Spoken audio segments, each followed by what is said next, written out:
करें शुरू।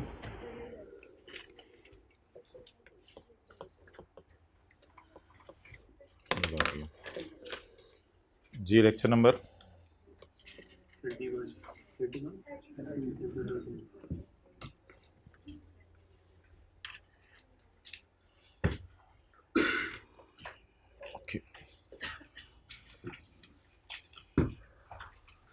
वो हजरात जो लाहौर में रहते हैं और आज क्लास में तशरीफ़ नहीं लाए और कल क्लास में तशरीफ़ लाएंगे, और जो लाहौर के 50 से 100 किलोमीटर की रेंज में रहते हैं और वो हजरात भी आज तशरीफ़ नहीं लाए और कल तशरीफ़ लाएंगे या मंडे को तशरीफ़ लाएंगे, उनके साथ देखिएगा होगी क्या। अजीब लोग हैं ऐसे। देखिए कैसे कैसे लोग हैं दुनिया में। लाहौर में बैठे हैं इस वक्त, कोई चरा में बैठा है, कोई पत्तों की तो रहने दो।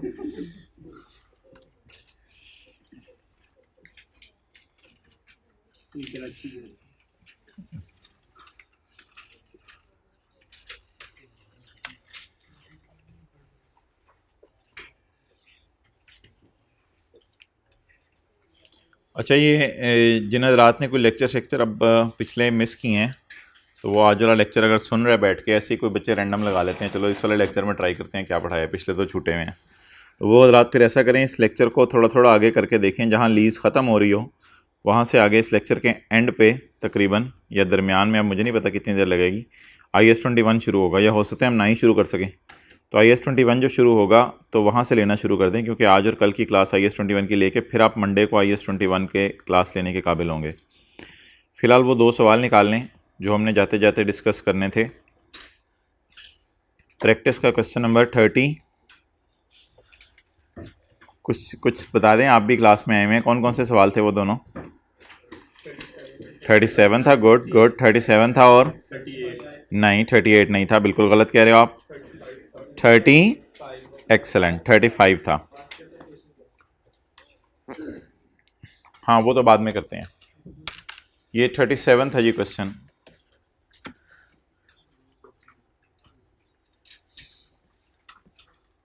तो हम ये बात कर रहे थे कि जो 6 महीने का एडवांस का सवाल है, अगर उसकी थोड़ी सी रिवीजन हो जाए तो वो बेहतर हो जाए। ये बात करते करते आपने कहा था हमें जाने दें, हम एक दफ़ा रिज़ल्ट ले लें फिर आएंगे, तो मैंने कहा था ठीक है आप चले जाएं।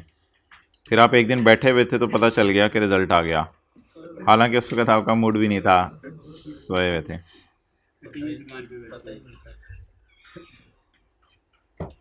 सरप्राइज़ मिला। अच्छा,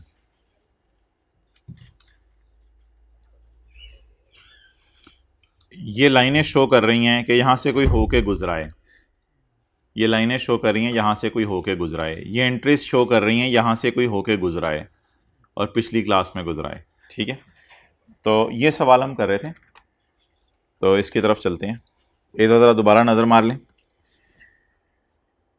लेसी फेयर वैल्यू को इग्नोर करता है, ये पेज है 78। 6 महीने की किस्तें थी एडवांस में 12,000 रुपये। लीज कितने साल की थी? 5 साल की। तो 5 साल में कितनी किस्तें बनी? 10। पहला साल कौन सा बन रहा है जी? 2004 का।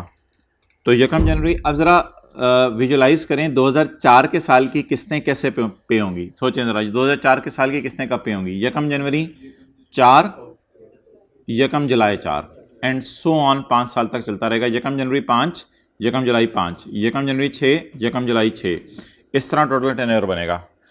तो ये देख लें, ये पहले साल की किस्तें, ये दूसरे की, ये तीसरे की, ये चौथे की, और ये पांचवें की। इसकी डिस्काउंटिंग में हमने कहा था पहले वाली फिगर को आपने डिस्काउंट नहीं करना, ठीक है। अच्छा, इसकी जनरल एंट्रीज हमने कर ली थी। अब मुझे याद नहीं आ रहा इसका P&L बैलेंस शीट किया था नहीं किया था। मैं बहरहाल P&L बैलेंस शीट की तरफ मूव करने लगा हूँ। हल्का फुल्का मुझे याद पड़ रहा है, शायद हमने कर लिया था, लेकिन फिर भी मैं मूव करता हूँ, ज़रा रिवाइज हो जाएगा P&L और बैलेंस शीट। अच्छा, P&L में इंटरेस्ट एक्सपेंस के लिए और बैलेंस शीट में इंटरेस्ट पेएबल के लिए लाइन की ज़रूरत नहीं है। अच्छा, मुझे आप बताएं, मेरा ईयर एंड है 31 दिसंबर 4, तो ये जो इंटरेस्ट है ये कितने अरसे का है? जनवरी, फरवरी, मार्च, अप्रैल, मई, जून का यकम जुलाई को पे हो रहा है। ये 6 महीने का इंटरेस्ट है। इसका अरसा कैसे पता चला करेगा? वो जो मैंने लेफ्ट के ऊपर सी सा बनाया है, यहां से इसका अरसा पता चल जाएगा। तो जनवरी से जून का इंटरेस्ट यकम जुलाई को पे हो रहा है। पे जब मर्जी हो उसको छोड़ें। जनवरी से जून का है तो इसका मतलब है ये हमारे 6 महीने का, हमारे साल के 6 महीने का। ये इंटरेस्ट कितने अरसे का है? ये इंटरेस्ट जुलाई, अगस्त, सितंबर, अक्टूबर, नवंबर, दिसंबर के महीने का। ये भी इंटरेस्ट हमारे साल के 6 महीने का। तो अब हमारे साल के टोटल 12 महीने हो गए।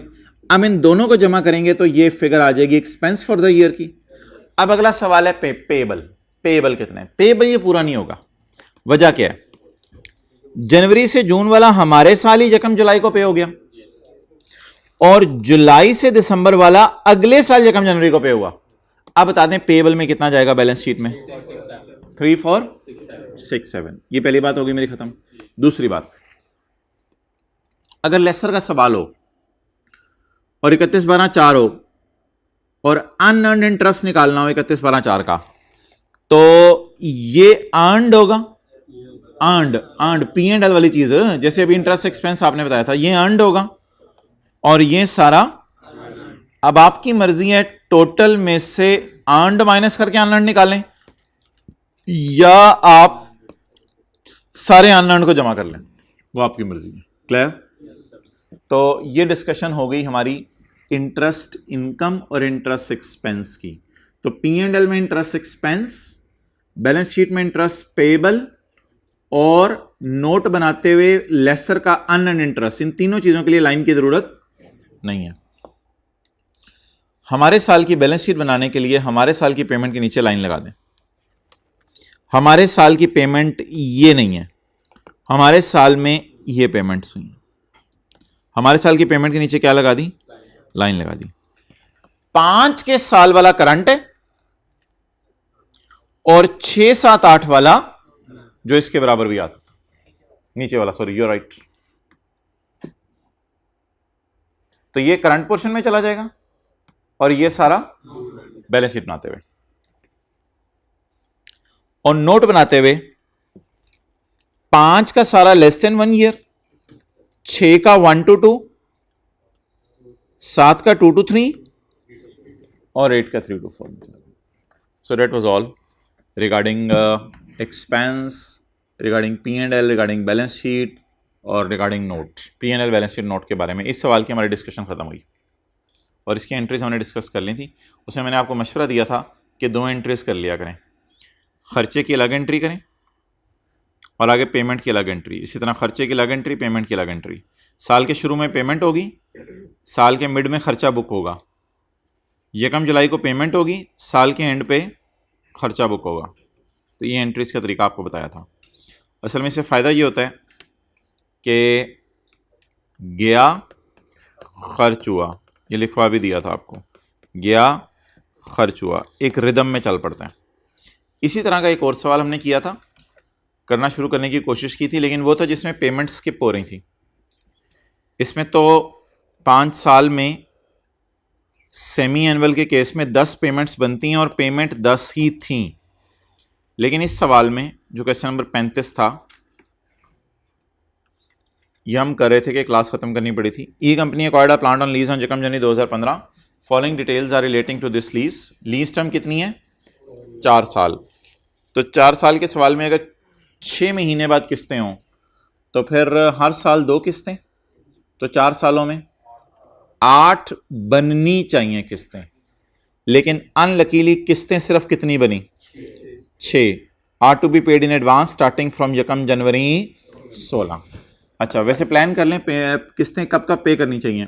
यकम जनवरी 15, यकम जुलाई 15 करनी चाहिए। कर रहे हैं नहीं वो अलग बात है। फिर इसके बाद यकम जनवरी 16, यकम जुलाई 16, यकम जनवरी 17, यकम जुलाई 17, यकम जनवरी 18, यकम जुलाई 18। ये पेमेंट्स का शेड्यूल होना चाहिए। इसी पेमेंट को शेड्यूल को सामने रखते हुए हम ऐसा करते हैं, पहले डेट और इंस्टॉलमेंट्स का कॉलम बना लेते हैं। तो ये सवाल भी कर ही लिया था हमने सारा। वैसे हम डेट और इंस्टॉलमेंट्स का कॉलम बना लेते हैं। डेट और इंस्टॉलमेंट्स का कॉलम बना के हमने क्या किया था, कैलकुलेटर अब आपके हाथों में, उधर रिवीजन हो जाएगी। पहली दो किस्तें मिस हो रही हैं, फिर यकम जुलाई, यकम जनवरी, यकम जनवरी, यकम जुलाई, यकम जनवरी, यकम जुलाई, सारी पेमेंट्स हो रही हैं। अब मैंने आपको कहा था एडवांस के सवालों में ना वो रिदम बरकरार रखें अपना, क्या कि पहली किस्त को डिस्काउंट नहीं करना, पहली किस्त को डिस्काउंट नहीं करना। तो इसको फिलहाल डिस्काउंट ना करें, इसको फिलहाल डिस्काउंट ना करें,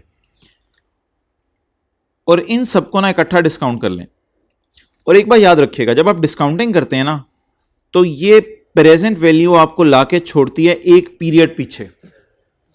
तो इनको अगर आप डिस्काउंट करें तो इनके काउंट करें, इनको 1 2 3 4 5, 5 फिगर्स को आप डिस्काउंट करें। ये रेट देख लें, साल का है, 6 महीने का 7% होगा। 7% पे डिस्काउंट करें 5 किस्तों को, और जवाब बताएं क्या आ रहा है।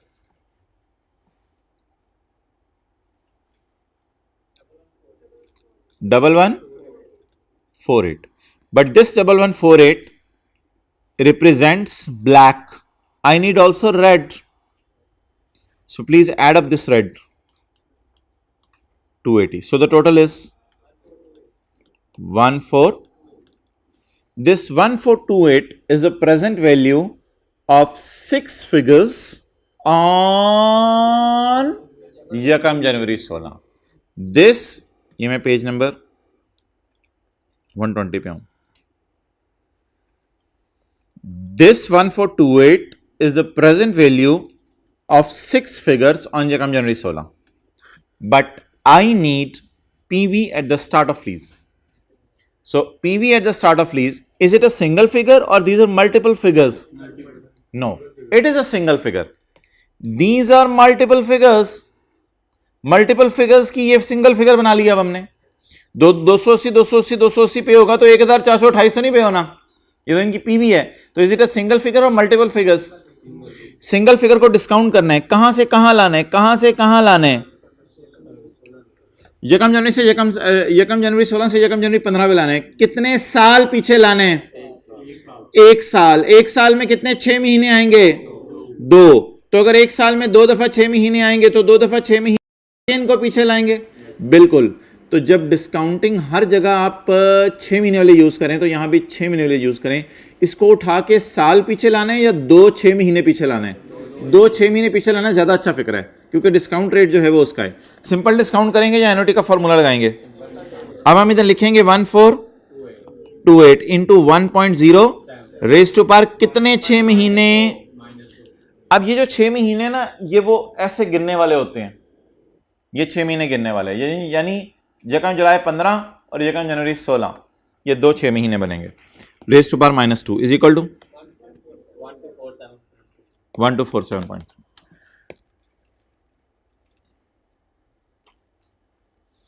अच्छा आगे यार कैलकुलेटर पकड़ लें, आगे आपको याद होगा कैसे करते थे, भूल ना गया हो। कैलकुलेटर पकड़ें, 1247.3 के ऊपर परसेंटेज लगाएं 7%, नहीं सॉरी इंटरेस्ट पहला तो नहीं निकालना ना, क्योंकि यकम जनवरी 15 को ही पेमेंट बनती है, यकम जनवरी 15 को पेमेंट नहीं होगी, ऐसे समझने के लिए लिखा हुआ है, तो इसलिए इसको तो फारिग करें। Try to understand. यकम जनवरी 15 को किस्त पहली देनी थी लेकिन किस्त नहीं दी, तो फिर प्रिंसिपल भी अभी तक कोई पे, इंटरेस्ट भी पे, इसलिए ये फिगर उधर ही खड़ी है। उसके बाद बताएं यकम जुलाई 15, बोले बोले बोले बोले यकम जुलाई 15 6 महीने का इंटरेस्ट निकालें। 1247.3 इंटू 7%, 87.3। क्या ये 87.3 किस्त में डाल के पे हुआ या नहीं पे हुआ? नहीं पे हुआ, तो ये पे करना था, ये मांगा, ये भी पे नहीं हुआ, ये पे करना था, ये और पे करना है। टोटल पेबल कितना हो गया? 1334.6। अब 1334.6 को आप क्या करें, 1334.6 को जो है उस पर इंटरेस्ट लगाएं, वो कितने परसेंट आ गया? ये 93.4 एंड सो ऑन, सारा सीन उसी तरह चलता रहेगा। क्लियर? अच्छा जी, अब इसकी एंट्रीज रह गई थी, इसकी एंट्रीज रह गई थी।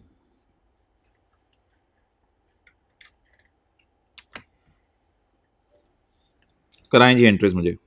पहला साल कौन सा है? 2015।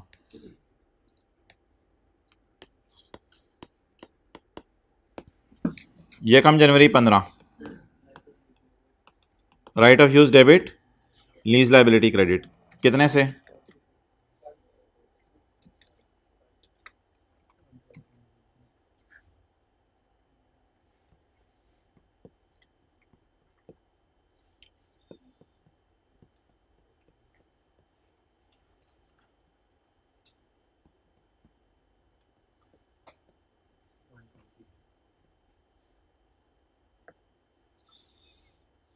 जो ऑनलाइन वाले हैं उनको कोई आगे लेक्चर्स नज़र आ रहे हैं तो उसको जल्दी जल्दी लेना शुरू करें, चीज़ों को पेंडिंग मत करें। 1247.3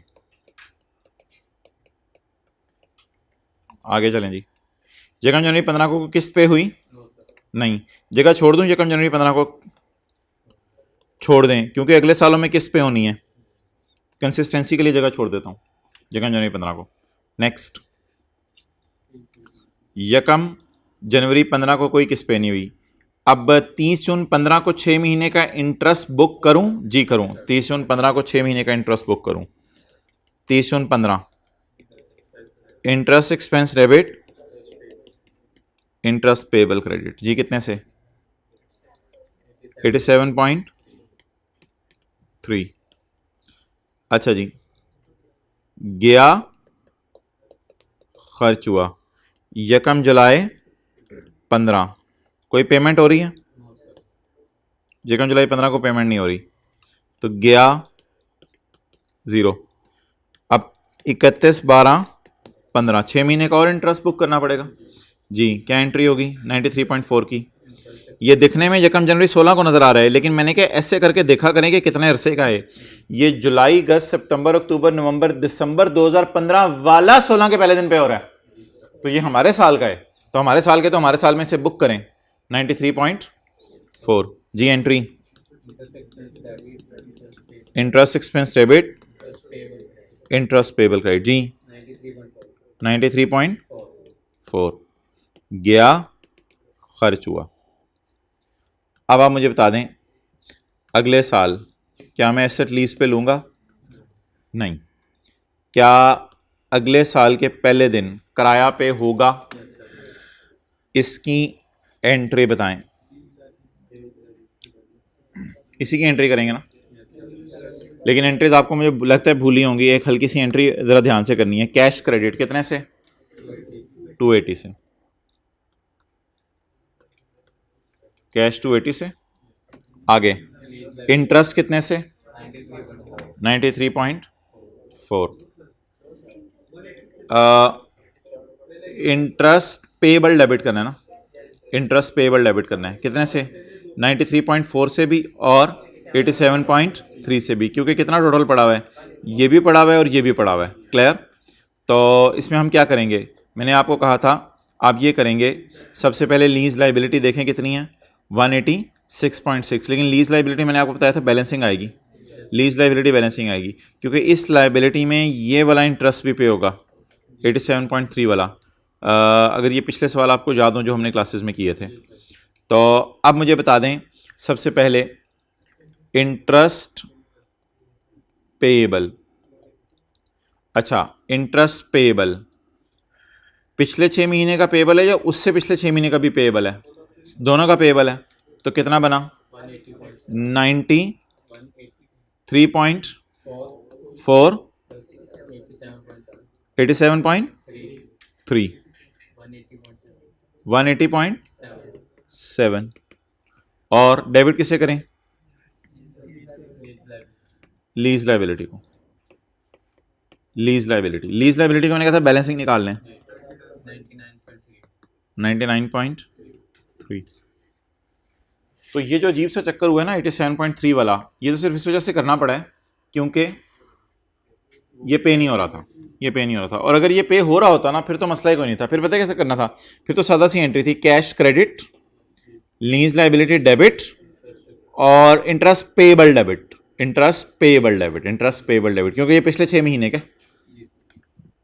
ऐसा ही है, भूल तो नहीं रही बातें, भूल तो नहीं रही बातें। बोले बोले बोले बोले यकम जनवरी 16 की सुबह, यकम जनवरी 16 की सुबह जो इंटरेस्ट पे हो रहा है वो इस साल का पे हो रहा है या पिछले साल के 6 महीने का? तो फिर एंट्री क्या बनेगी अगर ये पिछला वाला 87.3 वाला चक्कर ना होता? कैश क्रेडिट लीज लाइबिलिटी और इंटरेस्ट पेएबल डेबिट। लेकिन अब हमें पता है कि पुराना इंटरेस्ट भी पेएबल है, तो क्या एंट्री बनेगी? Cash credit interest payable 93.4 B और 87.3 बी। तो cash credit interest payable debit, इसको मैंने कहा था फिर बैलेंसिंग निकाल लें, इसको यहां से उठाने की जरूरत नहीं है। डेट इज 186.6 को यूज ना करें, इसको बैलेंसिंग निकाल लें।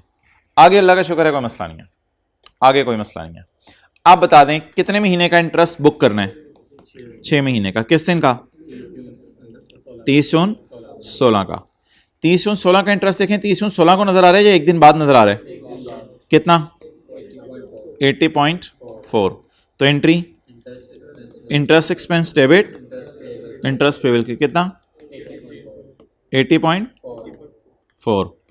और आगे चलें, आगे जरा आसान है इसलिए मेरा भी नोट करने का दिल नहीं चाह रहा। आगे बोलें क्या क्या क्या क्या क्या आगे एंट्री में टेंशन नहीं। Cash credit, lease liability debit और इंटरेस्ट पेएबल डेबिट, बस ये तो एक ही बुक हुआ हुआ ना 80.4, तो इसको खत्म करें। कैश क्रेडिट 280, लीज लाइबिलिटी यकम जुलाई 16, लीज लाइबिलिटी 199.6 और इंटरेस्ट पेएबल कितना? 80.4। मैं नीट इसलिए नोट नहीं कर रहा कि बस आपको पता है सब कुछ। आगे चलें, इंटरेस्ट एक्सपेंस डेबिट जी कितना? 66.4।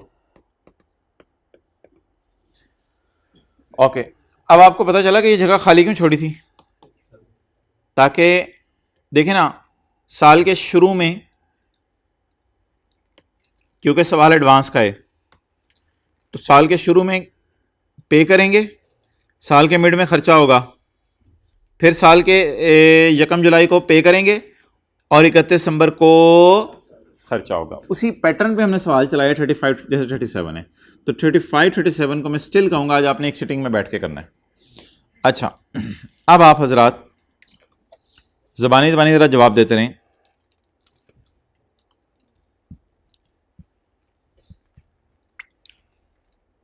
कि 31 दिसंबर 17 का इंटरेस्ट एक्सपेंस कितना है? 31 दिसंबर 17 का इंटरेस्ट एक्सपेंस कैलकुलेटर पे बताएं कितना है?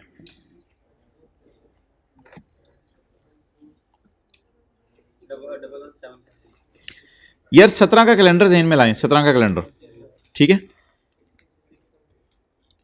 17 का कैलेंडर ज़हन में लाके मुझे ये बताएं कि ये जो इंटरेस्ट आपको नजर आ रहा है ये कब से कब तक है? जनवरी, फरवरी, मार्च, अप्रैल, मई, जून। एग्री करते हैं ये जनवरी से जून तक है। ये भी 17 का है। ये कब से कब तक है? जुलाई, अगस्त, सितंबर, अक्टूबर, नवंबर, दिसंबर, जो अगले साल 1 जनवरी 18 को पे हो रहा है। ये भी 6 मंथ्स का है।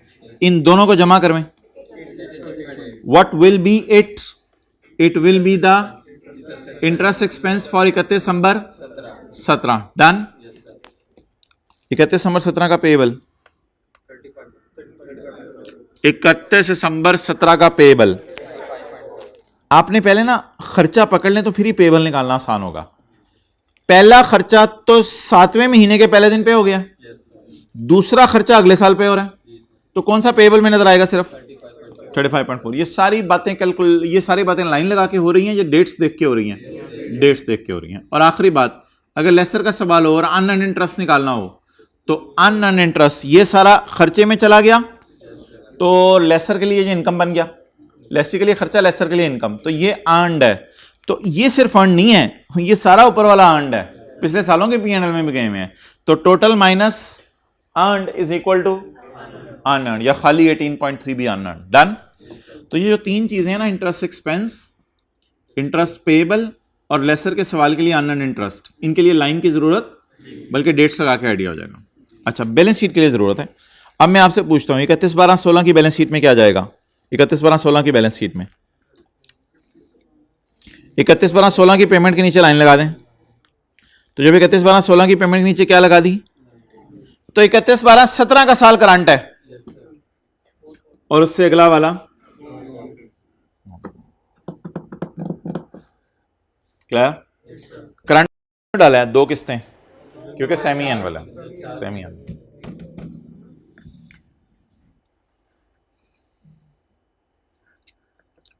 सवाल निकालने पास पेपर का French vanilla.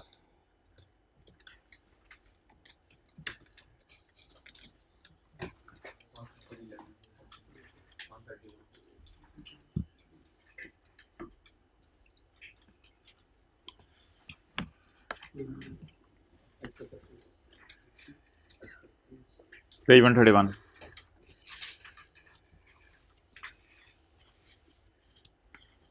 On 1 January 19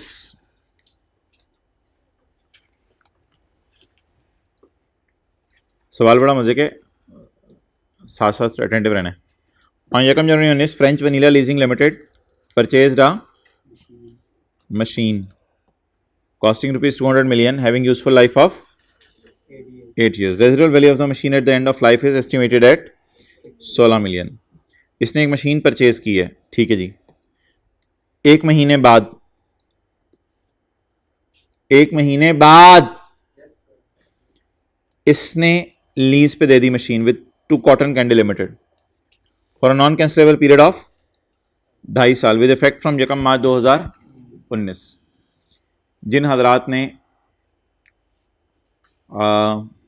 physical में ज्वाइन किया है और आज से मिसाल के तौर पे ज्वाइन किया है तो वो पिछले ऑनलाइन लेक्चर्स लें। ये ना समझें कि पिछली दफ़ा हमने FR2 पढ़ा हुआ है, इस पर बहुत सी चीज़ें ज़्यादा करवाई हैं तो इसलिए उनको लेक्चर लेने पड़ेंगे।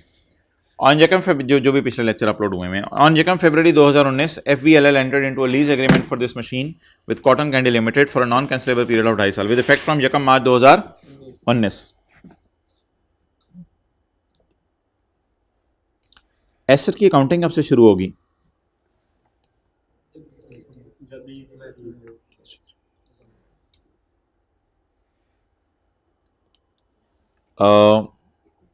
मशीन को 1 मार्च, मशीन किस दिन लेके जाएगा लेसी? 1 मार्च को। और एग्रीमेंट किस दिन हुआ है?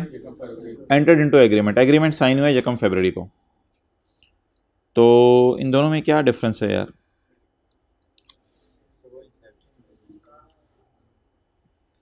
निकाह और रुखसती वाला फ़र्क है। एक्सेलेंट, बस ये बातें जहन में रह जाती हैं, बाकी सब कुछ भूल जाता है इनको।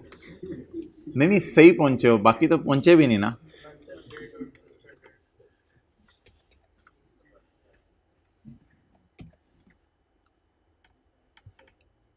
जी, लीज एग्रीमेंट वाली डेट को क्या कहते हैं?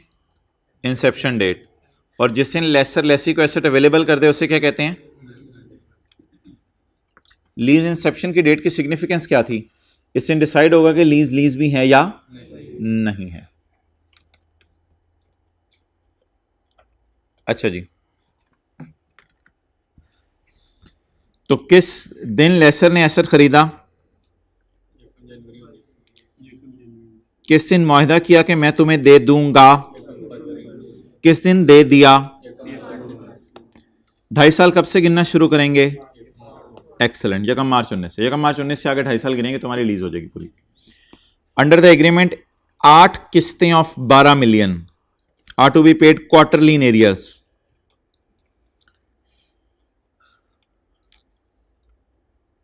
चार किस्तें बनती है ना साल की, 4 किस्तें बनती है ना साल की। साल कितने हैं? 2.5 साल। तो 1 साल की 4, 2 साल की और आधे साल की 2। अटेंटिव में साथ में 1 साल में 4 किस्तें, 2 साल में 8 किस्तें और तीसरा साल आधा है तो उसमें 2 किस्तें। टोटल कितनी 10। 10 में से कितनी देनी है? 8। इसका मतलब है शायद कोई किस्तें स्किप हो रही हों बीच में। तो 10 किस्तें बनती थीं लेकिन पे कितनी होनी है? 8। Are to be paid quarterly in arrears commencing from the end of 3rd quarter, date is 30 November. 3rd quarter से शुरू होनी है। तो हम पहले ही पता चला चुके हैं कितनी किस्तें मिस होनी है? 2। तो शुरू कब से होनी है? 3rd क्वार्टर से। इसका मतलब है 1st क्वार्टर की किस्त 0, 2nd क्वार्टर की 0। आप जरा दिमाग लड़ाएं। 1 मार्च को लीज शुरू हुई है, क्वार्टर मार्च, अप्रैल, मई।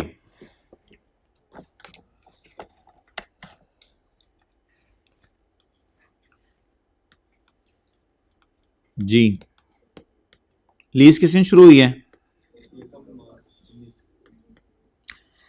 पहला क्वार्टर का पूरा होगा?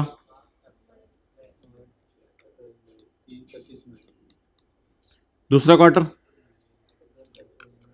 मई को नहीं गिनना आप, जून जुलाई अगस्त। तीसरी किस्त 30 नवंबर, बोलो बोलो बोले, 19। डन। उसके बाद अगली किस्त 28 फरवरी 20। डन। 28 फरवरी 29 दिन 2016 में 20 में, हाँ ठीक है। अच्छा आगे चलें। ओ दीवानो, अब आगे देखने की जरूरत नहीं है, बस ये ऊपर से मई 8 और ये जो मई है और ये उसी को बस यूज़ करो। अब आप लोगों की तरह सोचने की जरूरत तो नहीं। अब इन्हीं चारों को दोबारा नीचे लिख लो, रेपिटेशन। और 2.5 साल पूरे करने हैं, ये भी 1 साल हुआ है, अभी तो कहानी शुरू हुई है माय डियर, अभी 1 साल हुआ है। कितने साल पूरे करने हैं? 2.5 साल पूरे करने हैं। तो बोले बोले बोले 31 में 20, 31 8 20। ऊपर देख रहे हैं या सोच रहे हैं? ऊपर देख रहे हैं और साथ साथ सोच रहे हैं, बहुत अच्छी बात है, वेल डन। 30 नवंबर 20 और आगे 28 फरवरी, एक दिन खा गए अब आप, 28 फरवरी 21, क्योंकि कैलेंडर ने खुद खाया है। ओके, कितने साल हो गए? ये पहले साल की किस्तें, ये दूसरे साल की किस्तें, और तीसरे साल की किस्तियां, 2 किस्तियां। बोले बोले बोले बोले बोले 31 5 21। ऊपर से देख के बता रहे हैं या सोच भी रहे हैं? ऊपर से देख के बता रहे हैं और सोच भी रहे हैं साथ साथ, गुड। ये किस्तें हो गई। ये मैंने क्या बना दिया है? पहला कॉलम। कौन सा वाला?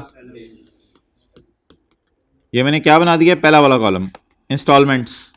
पहले में तो वो ROU की कॉस्ट आती है ना। 31 में 19। अंडर द एग्रीमेंट 8 किस्तें और 12 million are to be paid quarterly in arrear commencing from end of third quarter, date is 30 November 19। So for the first quarter there will be there will be 12 12 12 12 12 12 12 12 12 12, 8 दफा हो गया, 8 दफा। ये column बन गए 2। जब ये 2 कॉलम बन गए, अब हम देख लेते हैं लेसी के लिए सवाल जो है वो लो वैल्यू एसेट है, शॉर्ट टर्म लीज है या नॉर्मल लेसी है। लो वैल्यू एसेट नहीं है, कहीं नहीं लिखा हुआ, एसेट मशीन है, और शॉर्ट टर्म लीज भी नहीं है क्योंकि 2.5 साल है, तो शॉर्ट टर्म लीज भी नहीं है। तो फिर क्या करें? नॉर्मल तरीके से चलें। अब हम कहां से चलेंगे? एलपी और पीवी ऑफ एलपी। एलपी क्या है? पहली किस्त, दूसरी किस्त, तीसरी किस्त, चौथी किस्त, पांचवी किस्त, छठी, सातवीं, आठवीं, नौवीं, 10वीं। कितना हो गया? 96। ये एलपी होगी। अच्छा, पीवी की ना जरा ट्राई करें कि ये क्या चीजें कहाँ ला के छोड़ेंगी और फिर अगली चीज कहाँ लाएगी। लेकिन एक मिनट, रेट मैं आपको जरा बता दूं। रेट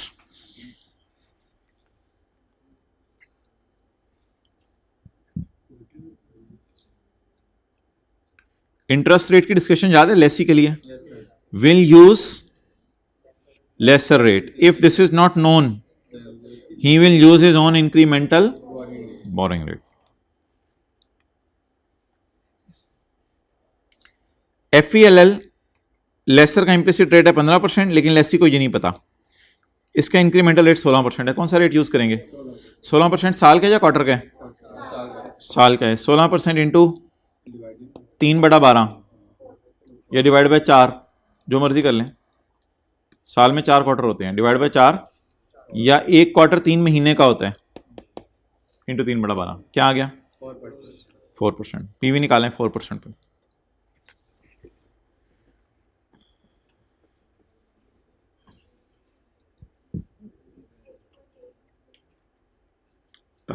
कहाँ लाके छोड़ी है पीवी को? मैं यकम मार्च 19 की पीवी पूछ रहा हूँ। जहाँ से मैंने अमोर्टाइजेशन शेड्यूल बनाना शुरू करना है, बताएं क्या? 77।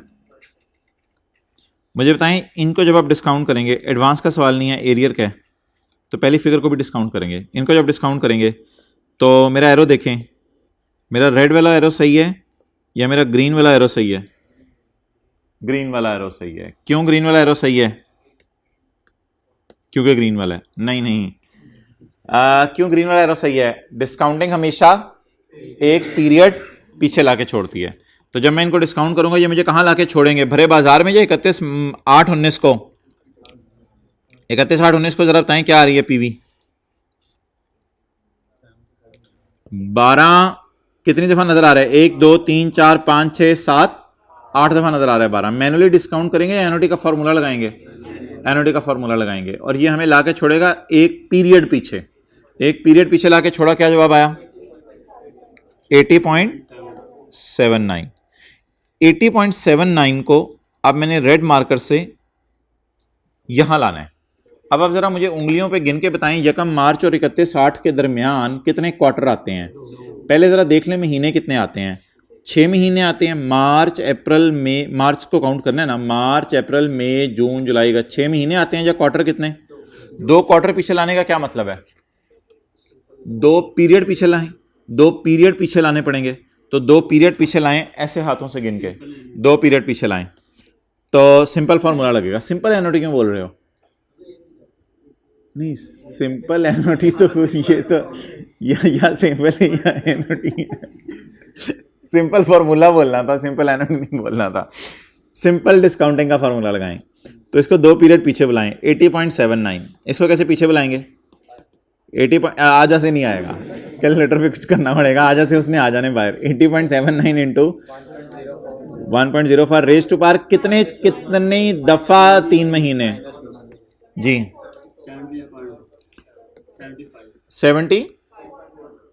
74.69।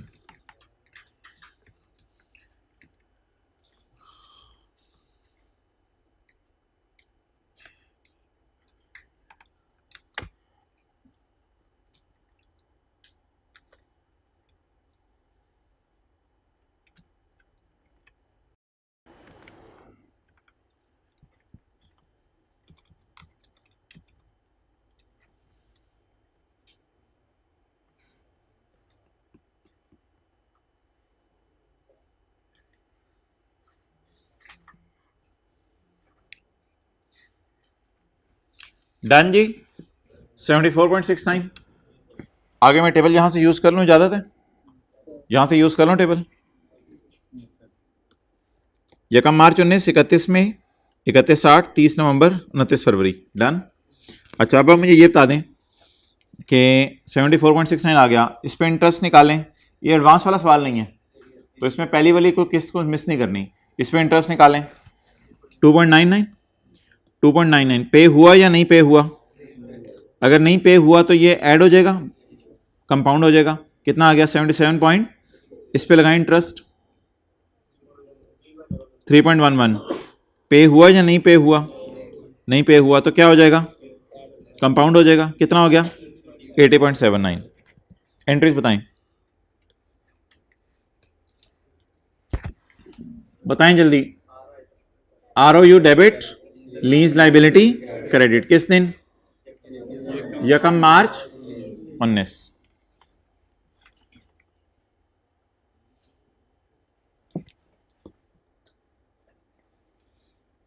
एक एंट्री ना आपको यकम अप्रैल की करनी पड़ेगी इस सवाल में। ऑन यकम अप्रैल 19 CCL completed installation of machine at cost of 4 million and it is put into use. बताएं जी 4 million की एंट्रीज। जल्दी जल्दी जल्दी जल्दी। लेसी ने एसेट इंस्टॉल किया है। ROU डेबिट, मजदूरों को कैश पेड क्रेडिट 4 million। ये किस दिन होगी? यकम अप्रैल 19। यकम मार्च 19 को क्या एंट्री हो गई? ROU debit, lease debit. और यकम अप्रैल 19 को ये किसकी एंट्री हो गई?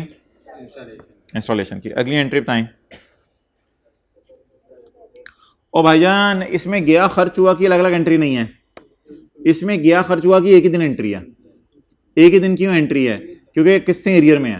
तो गया खर्च हुआ के चक्कर में पड़ने की जरूरत नहीं है। बस 31 में 19 को एंट्री बताएं, 31 में 19 को इंटरेस्ट बुक करें, interest expense debit, interest payable credit, done. आगे 3.11 की एंट्री बताएं, जल्दी जल्दी जल्दी जल्दी। Interest expense debit, interest payable credit. अगली एंट्री आपने मुझे करवानी है ताकि वो रिवीजन हो जाए अभी जो बात की थी। कैश क्रेडिट कितने से? 12 से। इंटरेस्ट पेएबल आपने जो है वो कितना पेएबल है, इंटरेस्ट पेएबल कितना खड़ा कर चुके हैं? 2.99 प्लस 3.11 कितना? 6.1। इसको खर्चे में डालूं या पेएबल कम करूं? एक्सेलेंट। खर्चे में क्यों डालना है?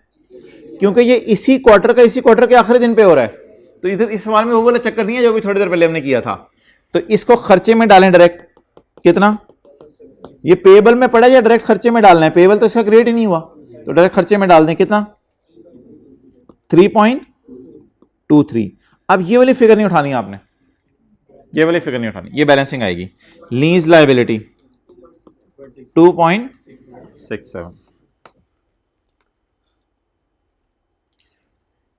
ये पहले क्वार्टर का खर्चा, ये तीसरे क्वार्टर का खर्चा और उसके साथ साथ इसकी पेमेंट्स वो सारी आ गई। क्लियर? अच्छा जी, अगली एंट्री हमारा ईयर एंड 31 दिसंबर है, तो 29 फरवरी वाली एंट्री नहीं होगी, क्योंकि हमारा ईयर एंड क्या है? 31 दिसंबर। तो 29 फरवरी 20 पता नहीं मैंने क्यों अमोर्टाइजेशन शेड्यूल बनाया हुआ है, ये आपसे मैं बाद में बात करूंगा मैंने क्यों बनाया, बनाने की जरूरत क्या है। मुझे ये बताएं कि 31 दिसंबर की एंट्री जो है वो क्या कोई करनी बनती है? हमारा अकाउंटिंग ईयर एंड और लीज का ईयर एंड सेम है डिफरेंट है? डिफरेंट है। आखिरी किस्त अगर 31 दिसंबर 19 को पे हो रही होती तो आला था। आखिरी किस्त अगर 31 दिसंबर 19 को पे हो रही होती तो बड़ा जबरदस्त सवाल था, लेकिन आखिरी किस्त से मुराद है हमारे साल में आखिरी किस्त। लेकिन हमारे साल में आखिरी किस्त किस दिन पे हो रही है? 31 दिसंबर को या एक महीना पहले? एक महीना पहले। हमने कितने महीने का इंटरेस्ट बुक कर लिया है? बोले बोले बोले बोले बोले बोले बोले कितने महीने का इंटरेस्ट बुक कर लिया है? मार्च का, अप्रैल का और मई का बुक कर लिया है। हमने जून जुलाई अगस्त का बुक कर लिया है। ये इंटरेस्ट कितने महीने का? सितंबर अक्टूबर नवंबर का बुक कर लिया है। कितने महीने का इंटरेस्ट बुक कर लिया है? नवंबर तक का कर लिया है। किसका बुक करना रहता है? दिसंबर का। कैसे बुक करें? इस फिगर को पकड़ें, ये कितने महीने का है? पे कब होगा? अगले साल। पे कब होगा? अगले साल। लेकिन 31 दिसंबर को इसमें से थोड़ा सा बुक होगा, वो बुकिंग बता दें कितने पे होगी? 2.89 इंटू 1/3, क्योंकि ये 3 महीने के, मुझे 1 महीने का चाहिए, divide by 3 multiplied by 1 month, 0.96। क्या अब मैं कह सकता हूं कि अगर मेरा एसेट यकम मार्च को लीज पे लिया है मैंने, अगर मैंने एसेट यकम मार्च को लीज पे लिया है तो मार्च अप्रैल मई जून जुलाई अगस्त सितंबर अक्टूबर नवंबर दिसंबर 10 महीने बनते हैं। तो 10 महीने अगर बनते हैं तो फिर इंटरेस्ट कितने अरसे का बुक होना चाहिए? 10 महीने का। और हमने बुक भी कितने अरसे का किया है? ये पहले 3 महीने का, ये पहले 3 महीने का, ये पहले 3 महीने का, सॉरी पहले नहीं, जो भी थे, और ये फिर 1 महीने का। तो अगर यकम मार्च को एसेट लीज पे लिया है तो मार्च अप्रैल मई जून जुलाई अगस्त सितंबर अक्टूबर नवंबर दिसंबर, टोटल महीने कितने बनते हैं? 10। तो 10 महीने, तो इंटरेस्ट भी कितने महीने का बुक होना चाहिए? 10 महीने का। कौन सी एंट्री भूल सकते थे? आखिरी वाली एंट्री भूलने का चांस था कि वो इंटरेस्ट हम बुक करना भूल जाते हैं। लेकिन याद रखिएगा जब यकम मार्च है तो फिर 31 दिसंबर तक 10 महीने बनते हैं, ना कि 9 महीने। हमारा अकाउंटिंग ईयर एंड और लीज ईयर एंड डिफरेंट था जी।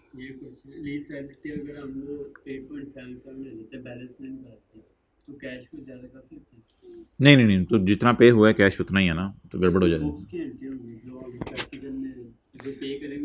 नहीं यार, असल में ना इस सवाल में होता यह है कि हम इंटरेस्ट को भी लीज लायबिलिटी में डाल देते हैं,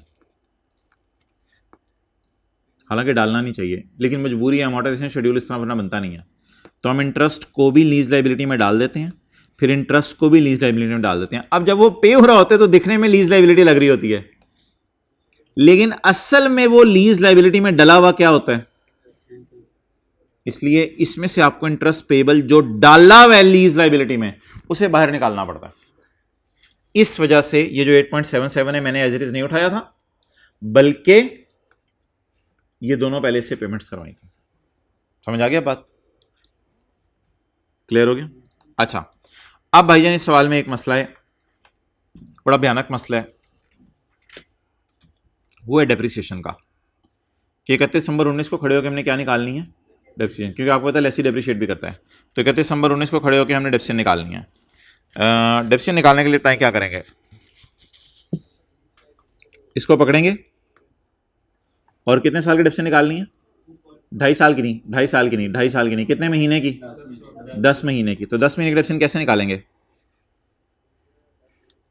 बोले बोले बोले बोले बोले 74.69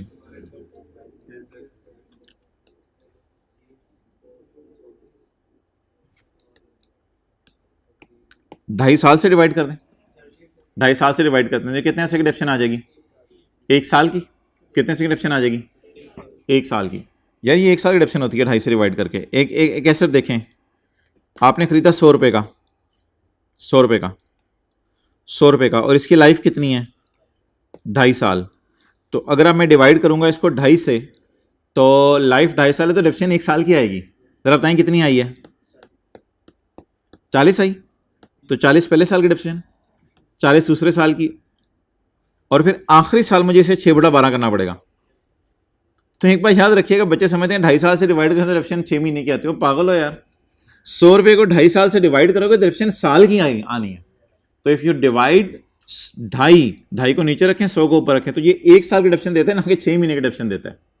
तो लाइफ से जब भी डिवाइड करेंगे तो डेप्रिसिएशन हमेशा कितने से क्या करेगी, 1 साल की। ये मैथमेटिकली मैंने आपको साबित कर दिया कि 40 आ गई, लेकिन आखिरी साल की जब डेप्रिसिएशन निकालेंगे तो आखिरी साल 6 महीने एसेट यूज हो रहा है, तो फिर मुझे 6 महीने की डेप्रिसिएशन चाहिए, तो इंटू 0.5 ईयर्स डन होगी। अच्छा, ये कितने एसेट की डेप्रिसिएशन आ गई, 1 साल की, लेकिन मुझे इसे 10/12 से मल्टीप्लाई करना पड़ेगा। क्यों, क्योंकि हमारे साल में कितने महीने इस्तेमाल हुआ है। और इस तरह आप कई सवालों में करते थे, एसेट की उम्र 5 साल है, कॉस्ट डिवाइड बाय 5 इंटू 10/12, 10 महीने इस्तेमाल हुआ है। तो इस सवाल में 2.5 तरह कुछ बच्चों को परेशान कर देते, 2.5 को टेंशन नहीं लेनी, 2.5 को इसी तरह समझे जैसे लाइफ 5 साल है, 6 साल है, 2.5 की टेंशन ना ले। इस फैक्टर ने कितने साल की डेप्रिसिएशन दे दी, 1 साल की। हमें कितने महीने की चाहिए, 10 महीने की। कितनी आ गई, 24.9, जो भी आ गई, 24.9 या जो भी आ गई। एक और तरीका, 2.5 साल में कितने महीने हैं, 30 महीने हैं। 2.5 साल में कितने महीने हैं, 30 महीने हैं। 12 जमा 12 जमा 6, 12 जमा 12 24, 24 जमा 6, डिवाइड बाय 30 महीने, मल्टीप्लाइड बाय 10 महीने। अब क्योंकि डिनोमिनेटर में महीने पड़े हैं तो इसको इससे डिवाइड करेंगे तो क्या आएगा, 1 साल की डेप्रिसिएशन नहीं आएगी, 1 माह की डेप्रिसिएशन आएगी। 1 माह की डेप्रिसिएशन निकल आई, 1 माह की डेप्रिसिएशन को 10 माह से मल्टीप्लाई कर दो, तो जवाब देखें क्या आ रहा है, 24.9। साथ वाला नोट करें, ये या ऐसे ही बस लगा हुआ है, देख ही जा रहा है, शो देख रहा है, 24.9 डन, क्लियर। अच्छा जी, अब सवाल ये है कि हमने तो 74.9 को डेप्रिशिएट नहीं करना था, हमें तो डेप्रिशिएट करना चाहिए था ROU को, हमें तो ROU को डेप्रिशिएट करना चाहिए था, लेकिन हमने तो सिर्फ किसको डेप्रिशिएट किया है, ओ बोले ना, हमने सिर्फ 74.69 को डेप्रिशिएट किया। हालांकि इंस्टॉलेशन भी एसेट की कॉस्ट में डलती है। आपने एसी खरीदा 100 रुपए का, कायदे आज़म के जमाने की बात कर रहा हूं, आपने एसी खरीदा 100 रुपए का, अल्लामा इकबाल ने मजदूर अरेंज कराए, 10 रुपए की ट्रांसपोर्टेशन पे की, एसी कितने का पड़ा, 110 का। एसी ने 20 साल चलना है, 110 को पकड़ के 10 से 20 से डिवाइड करते थे, याद है IS वाला में।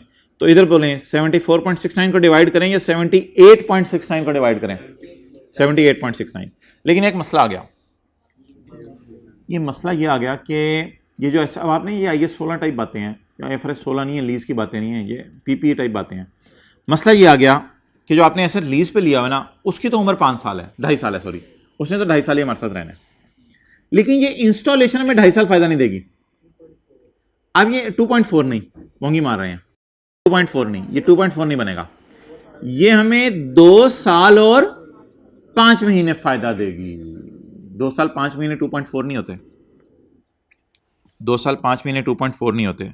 सुबह सुबह बुलवा रहे हो, 2 साल 5 महीने 2.4 नहीं होते, 2 साल 5 महीने 2.4 नहीं होते। 5 डिवाइडेड बाय 12, तो 2 साल जमा ये 2 साल 5 महीने 2.416667 होते हैं। मैं राउंड करके नहीं चलते यहाँ काम, तो मुझे पता है तो अच्छा, तो 2.416667 ये होते हैं 2 साल 5 महीने। वेल डन, अपने आप को कह रहा हूँ। तो अच्छा जी, अब मसला बताएं क्या है। लीज ने कब से फायदा देना शुरू किया? 1 मार्च से। और इंस्टॉलेशन ने कब से फायदा देना शुरू किया? 1 अप्रैल से। एक मसला है थोड़ा सा, अगर आप IS 16 के प्योर रूल्स लगाए ना, तो इसको डेप्रिशिएट ही 1 अप्रैल से होना चाहिए, क्योंकि जिस दिन अवेलेबल फॉर यूज है, इंस्टॉल किए बगैर तो अवेलेबल फॉर यूज हो नहीं सकता। लेकिन ये IS 16 इस पर नहीं लगता, यहाँ IFRS 16 लगता है। IFRS 16 ये कहता है कि जिस दिन आपकी लीज शुरू हुई ना, डेप्रिशिएट उसी दिन से करो, क्योंकि किस्तें आपने उससे पे करना शुरू कर दी हैं, तो इसलिए डेप्रिशिएट उसी तरह करो। तो इसलिए ना IFRS 16 में, IS 16 में इंस्टॉलेशन के बाद से डिडक्शन शुरू होती थी, लेकिन यहां इंस्टॉलेशन की डिडक्शन अलग होगी और वो जो एसेट है उसकी डिडक्शन अलग होगी। तो यहां 2 स्टेप्स में डिडक्शन निकालनी पड़ेगी। जैसे मिसाल के तौर पे कोई जहाज है, उस जहाज के अंदर आपने 100 कुर्सियां लगाई, अब उन 100 कुर्सियों की डिडक्शन 1 जनवरी से आपने चार्ज करना शुरू कर दी। 10 कुर्सियां 1 फरवरी को लगाई, तो उनकी डिडक्शन फिर कब से शुरू करें? 1 फरवरी से शुरू करें। तो इधर आ जाएं, एसेट की लीज कब शुरू हुई? 1 मार्च को। तो 1 मार्च वाली फिगर को कब से डिडक्शन करना शुरू करें? 1 मार्च से। लेकिन मुझे बताएं, ये जो इंस्टॉल हुआ है, क्या ये 2 साल 6 महीने फायदा देगा, यानी 2.5 साल फायदा देगा, या 2 साल 5 महीने फायदा देगा? तो मजबूरन इंस्टॉलेशन की लाइफ 30 मंथ्स की बजाय 29 मंथ्स लेनी पड़ेगी। और अगर इधर मैं इस तरह की कैलकुलेशन करूं तो थोड़ी सी कॉम्प्लिकेटेड हो जाएगी, वो कैलकुलेशन मैं करना नहीं चाह रहा। लेकिन अगर आप मेरे से करवाना चाह रहे हैं तो आपको अल्लाह पूछे, मैं कर देता हूं। मैं पहले आसान वाली कैलकुलेशन करना चाहूंगा। इंस्टॉलेशन बोलें कितनी है? 4 मिलियन। कितने महीने फायदा देगी? 29 महीने। हमारे साल 10 महीने फायदा नहीं दिया, 1 अप्रैल से फायदा दिया है। कितने महीने? 9 मंथ्स। और अगर आप वेले हैं और टाइम है आपके पास, तो फिर आपको देखना पड़ेगा कि 2 साल और 5 महीने 2.5 नहीं होते, 2 साल और 6 महीने 2.5 साल होते हैं। 2 साल और 5 महीने ये 5/12 करके निकलते हैं। एक्सेल में आपको पता है F2 दबाते हैं तो वो फॉर्मूला दे देता है, शायद पता हो आपको, एस्केप कर दें, F2 दबाएं तो वो फॉर्मूला दे देता है। तो फॉर्मूला मैंने लगाया 5 महीने डिवाइड बाय 12 महीने। तो 5 महीने डिवाइड बाय 12 महीने का मतलब है कि 0.41 महीने, 0.41 ईयर, 0.41 ईयर। क्लियर? समझ आ रही बात? तो अब अगर आपके पास डंकी वर्क करने का दिल चल रहा है तो फिर 4 डिवाइडेड बाय 2.41667 इंटू 9/12 करके देखें। इससे जो जवाब आएगा वही इससे जवाब आएगा। और अगर ये जवाब सेम नहीं आ रहा तो मैं अपनी डिग्री ICAP को CA की वापस करने जा रहा हूं। इधर बोलें, लिया बराबर 1.24, इधर 1। ये तो मैथमेटिकल बातें हैं सारी, आसान आसान सी। तो आप बता दें, डेप्रिसिएशन ईयर्स की बेस पे भी निकाल सकते हैं और डेप्रिसिएशन मंथ्स की बेस पे भी निकाल सकते हैं। It's up to you, wherever you are comfortable.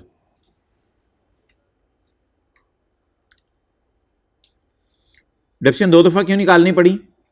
क्योंकि इंस्टॉलेशन डेट और लीज कमेंसमेंट डेट सेम नहीं थी। अगर इंस्टॉलेशन डेट और लीज कमेंसमेंट डेट सेम होती तो फिर तो बड़ा ही आसान हो जाता, फिर हम दोनों को ऐड करके कॉस्ट को पकड़ के डेप्रिशिएट कर देते हैं।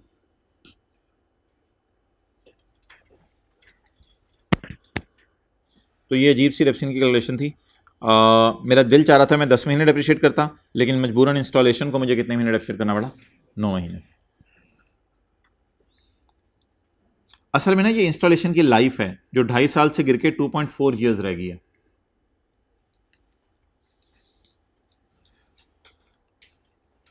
जी क्या एंट्री बनी?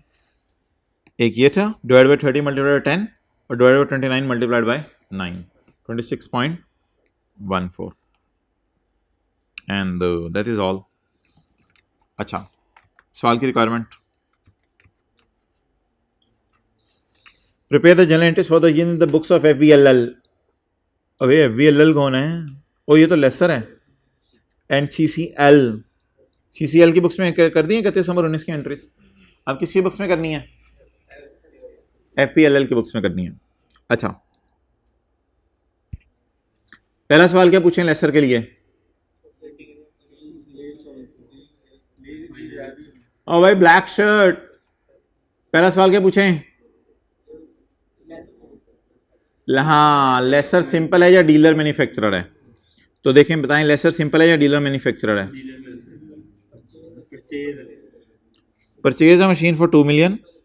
ये तो नहीं लिखा हुआ इसके मशीनों का कारोबार है, मशीन इसके लिए इन्वेंट्री है और ऐसा तो कुछ नहीं लिखा हुआ, बस he purchase a machine having useful life of 8 years and residual value is estimated at 16 million. तो परचेज अ मशीन बस, ये तो नहीं लिखा हुआ he is a dealer of machines या he is a trader of machines, तो नहीं लिखा हुआ। तो इसका क्या मतलब है? ये मशीनें खरीद के अपने पास रखता है और बेचता है या सिर्फ इसने बैंक की तरह काम किया और मशीन खरीद के लेसी को दे दिया? खरीद के। अगर सवाल में लिखा होता कि हाँ लीजिंग लिमिटेड है नाम से भी, लेकिन नाम पे ना जाया करो। अच्छा तो अगर सिंपल सवाल के अंदर ये लिखा होता कि French vanilla is a dealer of machines, तो इसका मतलब है ये कैश पे भी बेचता मशीन है बिलावल को और शेख रशीद को लीज पे भी देता। तो अभी ये सिंपल लेसर है, सिंपल लेसर है। अगला सवाल क्या होगा? फाइनेंस लीज है या ऑपरेटिंग है? तो चलें ये 5 टेस्ट लगाएं।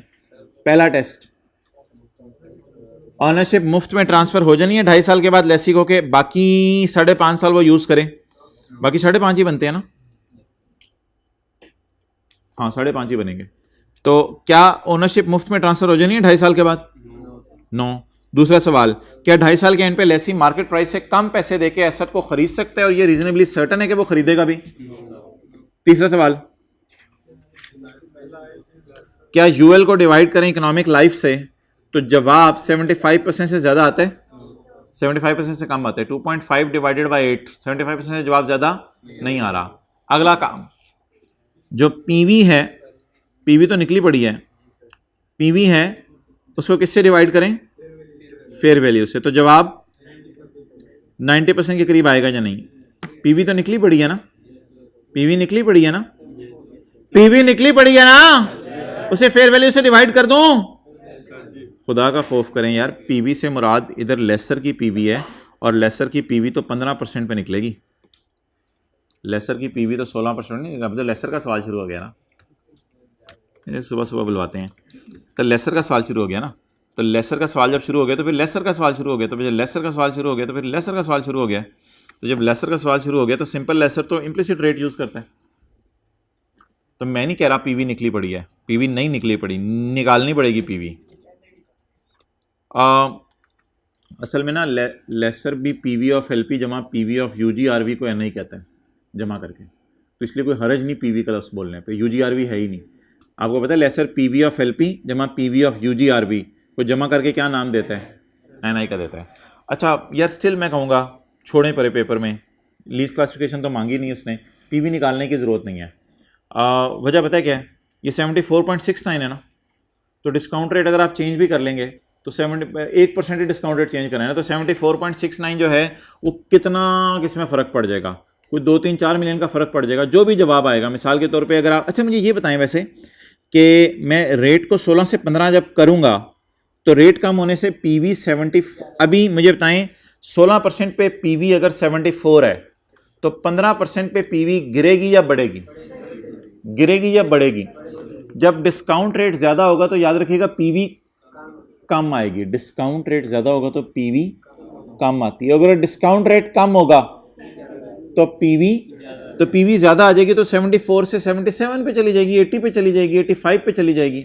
तो 75 पे चली जाए, 80 पे चली जाए, जितनी मर्जी बढ़ जाए, 85 पे चली जाए, फिर भी 200 के करीब तो नहीं पहुंच जाएगी, क्योंकि 200 का 90% बनता है 180, तो 180 के करीब तो नहीं पहुंच जाएगी ये। तो इसका मतलब है मेरे ख्याल से अगली कैलकुलेशन भी करने की जरूरत नहीं, जुबानी कलामी हमें समझ आ रहा है कि पीवी इतनी नहीं है कि आपकी जो है वो उसके बराबर पहुंच जाए। तो चौथे सवाल का जवाब भी क्या आ गया? नो। और पांचवा सवाल स्पेशल नेचर कैसे रहा? यस और नो? नो। तो जब पांचों सवालों का जवाब क्या आया? नो। तो ये कौन सी लीज है? अब लेसर कितने कॉलम बनाए? Date, installment, principal, interest, balance, या सिर्फ डेट इंस्टॉलमेंट बना पड़ा है? ये कॉलम बना पड़ा है। अब रेंटल इनकम निकालनी है किस बेस पे? स्ट्रेट लाइन बेस पे। स्ट्रेट लाइन बेस पे रेंटल इनकम निकालनी है। टोटल करें 96। किसका सवाल शुरू हो गया है? लेसर का। कौन सी लीज? और यार देखें ना, एक बात जिंदगी में याद रखिएगा, अगर कभी जिंदगी में बैठे बैठे आप कुछ भूल जाए ना, तो आपने खड़े हो जाना है, आपने खड़े हो जाने और आपने एक सफर ढूंढना है अपनी किताब में दीवाना वार। लोग सवैयां ढूंढ रहे होंगे ईद के दिन, आपने एक सफर ढूंढना है। अच्छा यार पानी तो ले आओ, यहां से ज्यादा है, पानी पी सकते हैं। उसको कह दो पानी का, प्यास लग रही थी लेकिन मैं, अच्छा पानी का कोर्स है, अब तो अलाउड है। तो सेक्शन पेज 66 65 ऐसी तरह नजर मार लेते हैं ऑपरेटिंग लीज में करते क्या है, ऐसा ना हम भूला हो। एसेट अपनी किताबों में रखते हैं, डेट इंस्टॉलमेंट का कॉलम बनाते हैं, एसेट खरीदते हैं, एसेट की आईडीसी भी एसेट की कॉस्ट में ऐड करते हैं। मेरे पास आओ, आया कमाया की एंट्री करते हैं और depreciation cost minus residual value divide by useful life. ये जीआरवी यूजीआरवी वाली नहीं है, बस ये नॉर्मल आईएस 16 वाली रेजिडुअल वैल्यू है। Cost minus residual value divide by useful life, ये एंट्रीज करते हैं। That is about operating lease.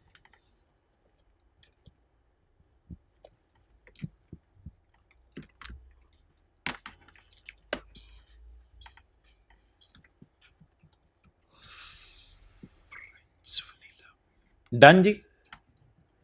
अब मेरा एक सवाल है आपसे, बड़ा कमाल किस्म का, कि 96 को डिवाइड किससे करूं?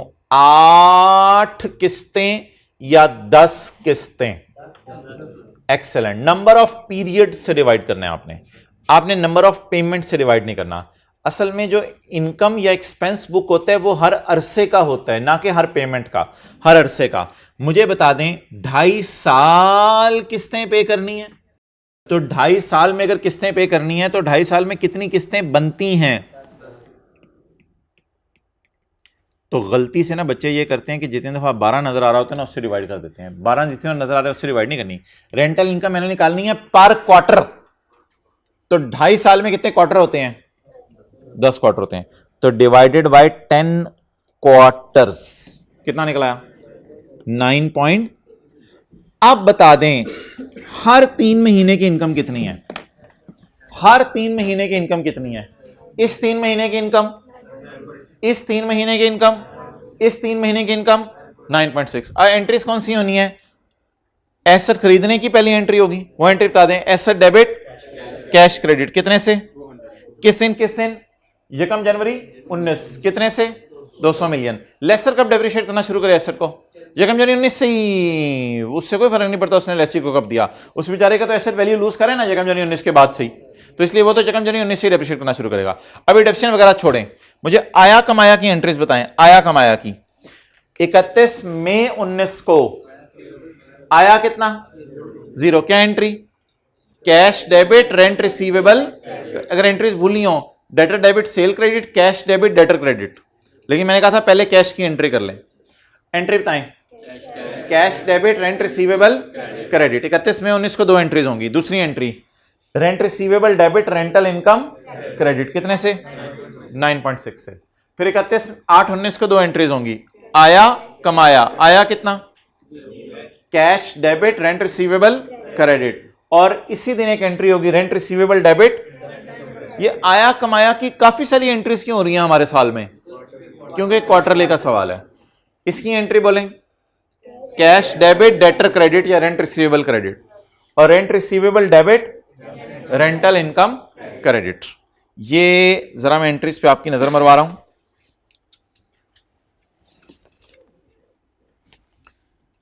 ऐसा डेबिट कैश क्रेडिट,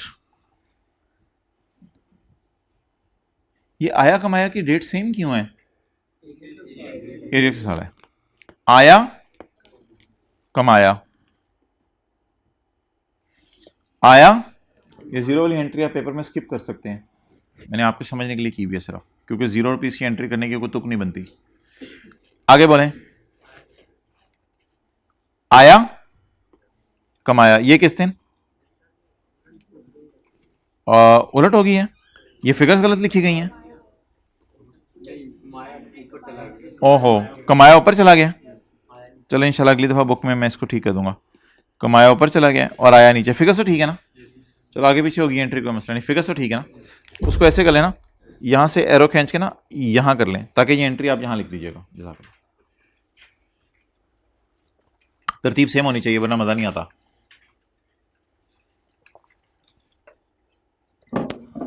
कुछ साथ वाले से पेज नंबर पूछ रहे हैं, बजाय के यहां देख लें।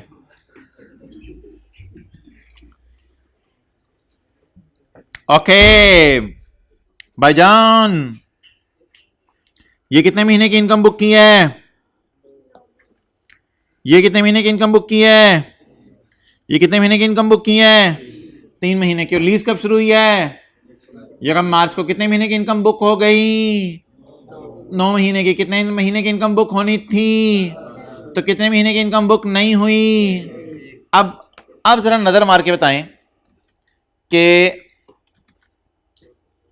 हमारी तो पेमेंट्स 19 में एंड हो गई हैं, अब कोई आया शाया तो है नहीं, अब कोई आया शाया तो है नहीं, लेकिन कमाया तो है ना। कब तक का कमाना बुक कर चुके हैं? 30 नवंबर तक का। 9 महीने का कमाना बुक कर चुके हैं। अब 1 महीने का कमाना कैसे बुक करें? 12 को नहीं पकड़ना, आप आया को पकड़ के उसकी वॉट लगाने लगे हैं। आया को नहीं पकड़ना, पकड़ना किसको है? कमाया को पकड़ना है। कमाया को पकड़ें। ये कितने महीने का कमाया? 3 महीने का कमाया। 3 महीने के कमाए में से 1 महीने का कमाया आप निकाल सकते हैं मक्खन में से बाल की तरह।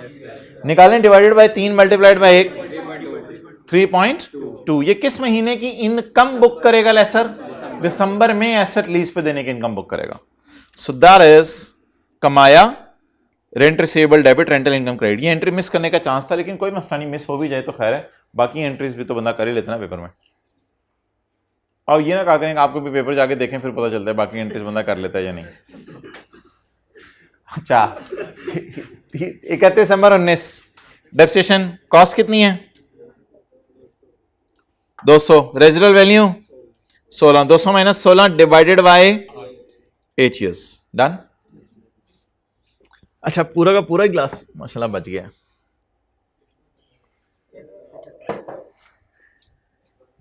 ओके दोबारा ट्राई करें।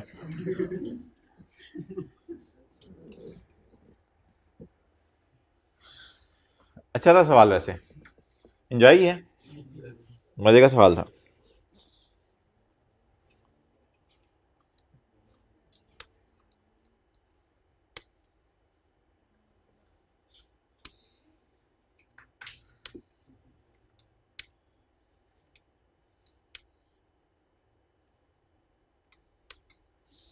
क्वेश्चन नंबर 10 निकालें प्रैक्टिस का।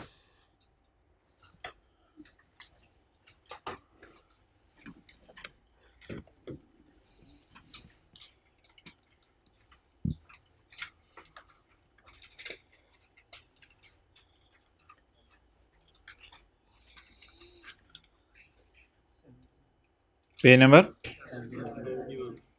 71।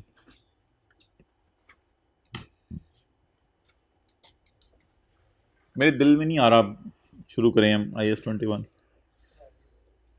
हमारे दिल में भी नहीं आ रहा, दिलों की फ्रीक्वेंसी मैच कर गई भाई। एडवांस में है एरियर में है सवाल? एरियर्स में है, मैंने तो कोई एडवांस वाला कराना था।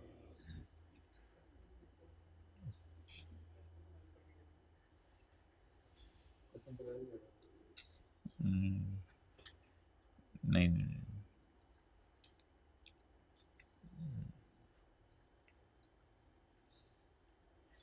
जी क्वेश्चन 4 नहीं किया हुआ ना, क्वेश्चन 4 पेज 68।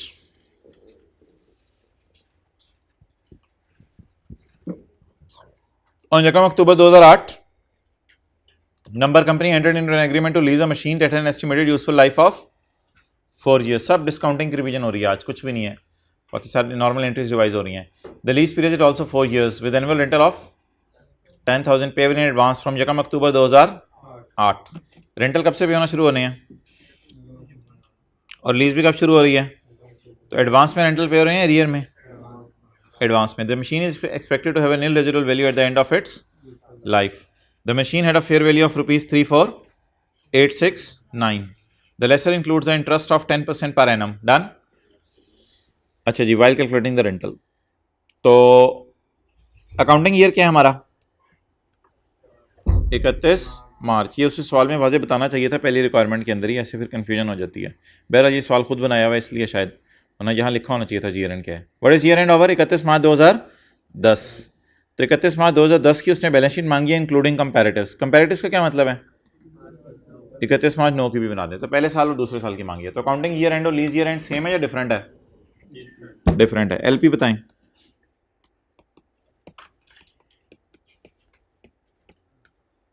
दस हजार की कितनी किस्तें? कितना हो गया? पीवी बताएं। ऑन यकम अक्टूबर 2000, मैं देख लेता हूँ। नहीं रहने दिया करें, मैं देख लूँगा, कोई मसला नहीं। आप ना बस रिलैक्स होकर बैठा करें, टेक लगा के ना, कैलकुलेटर उसके अलावा बस आके ना लेक्चर ले जाया करें, मेहरबानी होगी। 10,000 जमा 10,000 इंटू 1 माइनस 1 पॉइंट, ये 3 क्यों लिखे मैंने? 4 किस्तें हैं। ये 10,000 बोला, मैं इधर हूँ ना। ओ हाँ, तो बाकी 3 बच गई जी। पीवी 34,869।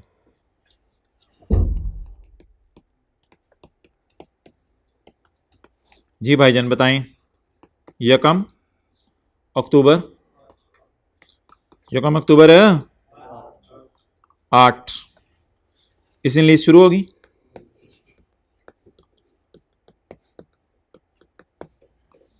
जी क्या पीवी है?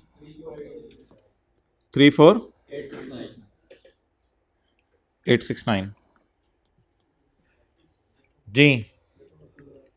यकम अक्टूबर 8, 10,000। यकम अक्टूबर 9, यकम अक्टूबर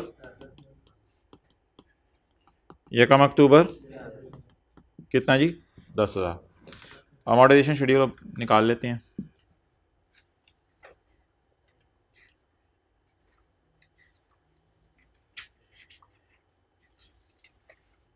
कौन सा है क्वेश्चन?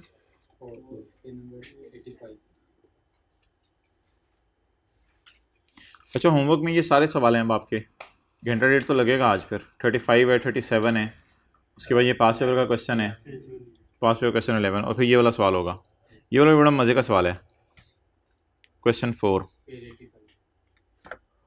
ये अमोर्टाइजेशन शेड्यूल बन जाएगा इस तरह।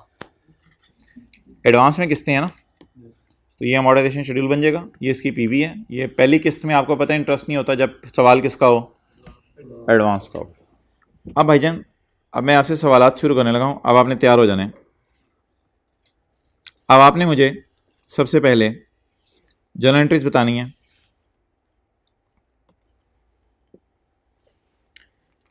इकतीस मार्च 2009 के साल की। जी भाई, यकम अक्टूबर 8 को एंट्री बोलें। ROU debit 34,869। इसके बाद अब आप बताएं, यकम अक्टूबर 8 lease liability debit cash credit कितने से? 10,000। आगे बोलें जी। कोई अच्छा सा बच्चा ये बताए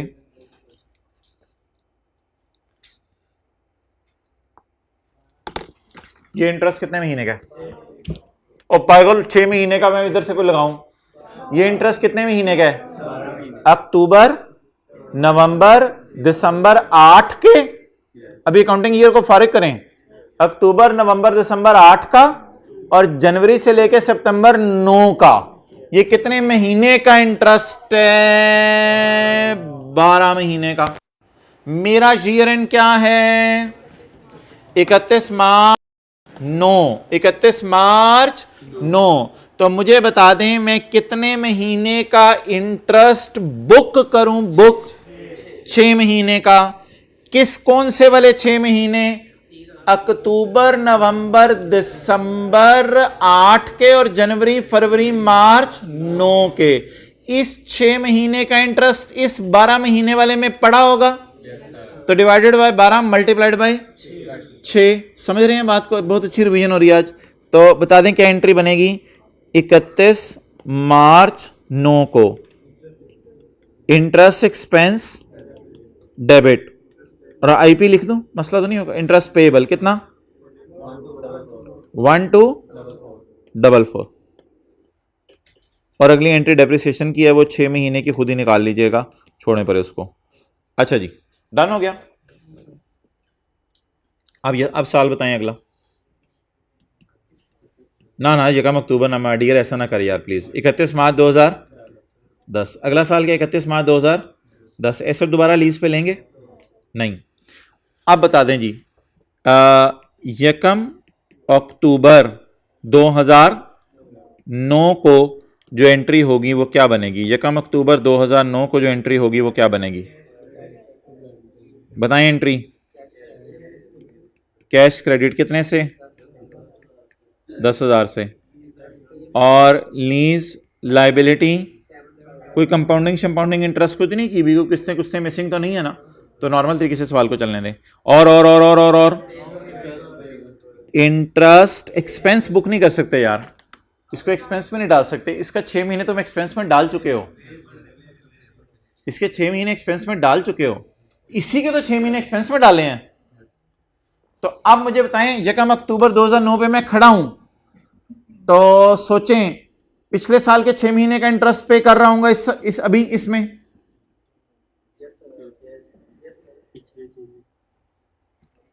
पिछले साल के 6 महीने का इंटरेस्ट इसमें पे कर रहा हूंगा, और इस साल के भी 6 महीने का इंटरेस्ट इसमें पे कर रहा हूंगा। अब एक्सपेंस में कितना डालूं? आधा 1 2, ये उसी तरह निकलेगा जैसे वो पहले निकाला है। और आईपी कितना खत्म करूं? आईपी ये पुराना वाला खत्म करूं, कितना? 1244। क्लियर? अब मुझे बता दें कि मैंने यहां पे खड़े होके बुक कितने अरसे का करना है? 31 मार्च 2010। तो 31 मार्च 2010 का इंटरेस्ट मैंने बुक करना है, इसकी जरा मुझे बुकिंग करवा दें। वो तो मुझे सही एंट्री मुझे पता है आपको आती है। अमाउंट फिगर निकलवा के दें। ये जो इंटरेस्ट है, ये इंटरेस्ट 12 महीने का। इसमें 2009 के 3 महीने हैं। 2009 के कितने महीने हैं? 2009 के कैलेंडर के, और 2010 के कैलेंडर के 9 महीने हैं। 2010 के कैलेंडर के 9 महीने हैं। उसमें से जो शुरू वाले 3 जमा 3 है वो तो आपने ऑलरेडी कर लिए हैं। कैसे? मुझे ये बताएं ना यार, ये देखें ना, ये 1736 कितने महीने के? अक्टूबर नवंबर दिसंबर जनवरी फरवरी मार्च। ये जो मार्च तक के 6 महीने हैं, इन 6 महीनों का इंटरेस्ट तो मैं ऑलरेडी बुक कर चुका हूं। नहीं, गलत बात कर रहा हूं मैं? अच्छा, दोबारा देख लेते हैं। मुझे बताएं। हाँ सॉरी, मुझे समझ आ गई बात। मैं वो एक चीज को मिक्स कर गया था। ये 12 महीने हैं, ये 12 महीने हैं। इनका इंटरेस्ट कितना बना? 2487। ये 12 महीने कौन कौन से हैं? अक्टूबर नवंबर दिसंबर 8 का, और फिर आगे जनवरी, फरवरी, मार्च, कब तक का? 9 का। तो इसके 6 महीने का तो मैंने बुक कहां कर लिया था? ये पिछले साल। फिर उसके बाद आगे चलें, अप्रैल, मई, जून, जुलाई, अगस्त, सितंबर, कितने महीने हो गए? 6 महीने। उन 6 महीने का कितना बना?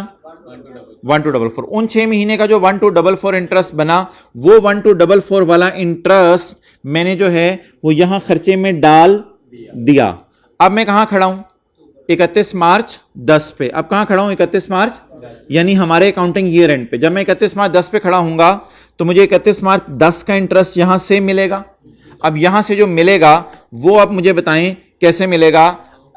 अक्टूबर, नवंबर, दिसंबर 2010 वाला, और जनवरी, फरवरी, मार्च 2010 के 3 महीने वाला। ये सारा का सारा अभी तक पेएबल है और ये पे नहीं हुआ। इसको मैं बुक करूंगा। करवाएं जी। इंटरेस्ट एक्सपेंस डेबिट और इंटरेस्ट पेएबल क्रेडिट जी। 860 ये आपने किसके साथ सुलूक किए हैं?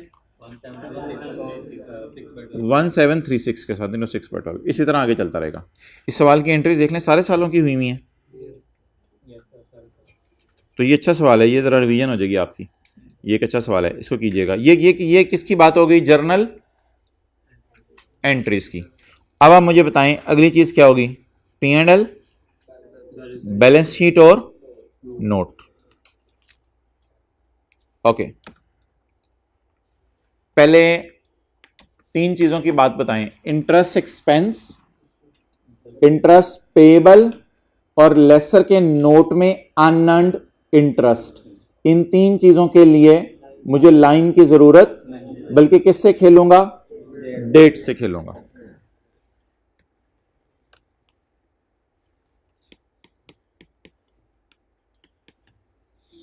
इकतीस मार्च 9 अगर मेरा ईयर एंड है तो मुझे बता दें P&L में इंटरेस्ट एक्सपेंस कितना जाना है? कैलकुलेटर पकड़ के बता दें। इंटरेस्ट एक्सपेंस, अच्छा जी, मुझे ये बताएं ये इंटरेस्ट कितने महीने का है? ये इंटरेस्ट कितने महीने का है? 12 महीने का है। अब मुझे बता दें मुझे कब तक का चाहिए? 31 मार्च 9 तक का।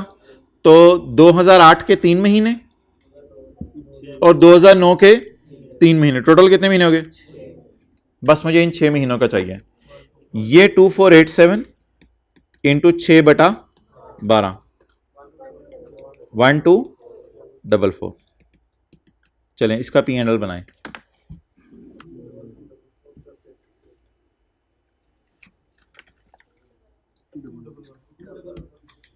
इकतीस मार्च 10 का P&L। कैलकुलेटर पकड़ें।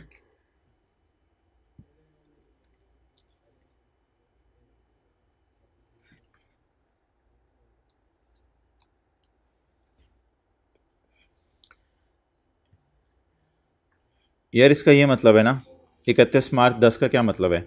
31 मार्च 10 का मतलब है मुझे 1 अप्रैल 9 से 31 मार्च 10 के 12 महीने का इंटरेस्ट चाहिए। इसका कोई और मतलब हो आपके जहन में आ रहा तो बता दें।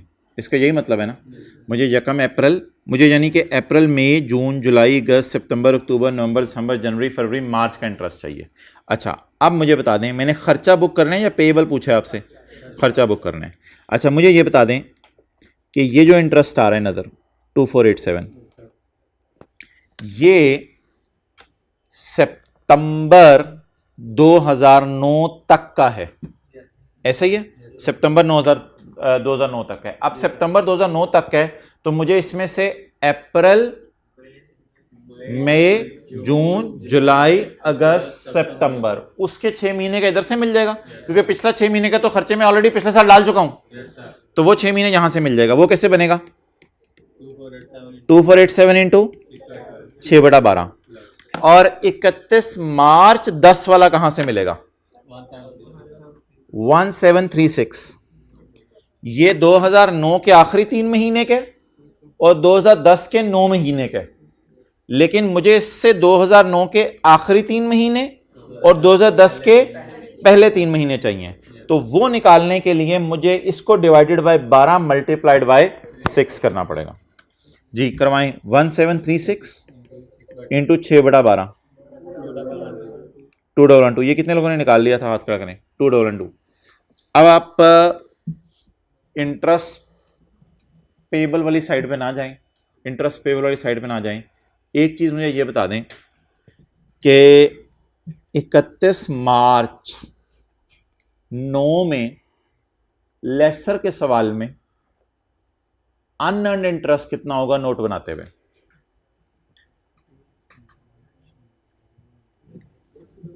इकतीस मार्च 9 में लेसर के सवाल में अनअर्न्ड इंटरेस्ट कितना होगा?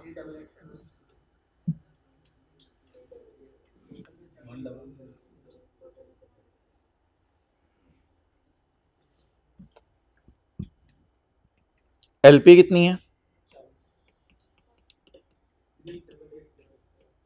एलपी कितनी है? 40,000। लेसर इसको जीआई कहता है। और पीवी ऑफ एलपी,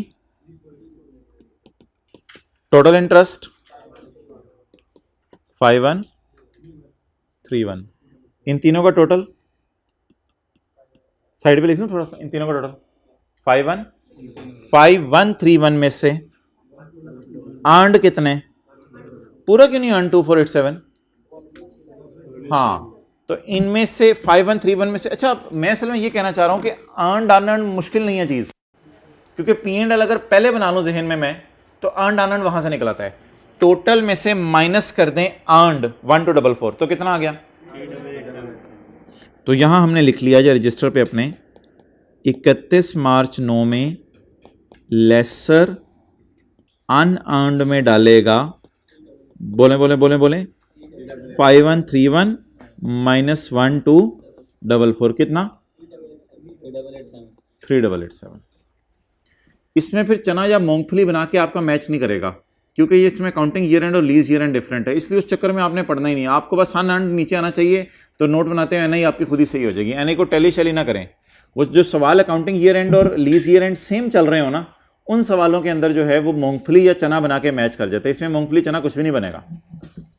तो ये हमारा क्या हो गया? बोले लेसर के लिए अनअर्न्ड। अच्छा जी, 31 मार्च 10 का अनअर्न्ड बताएं।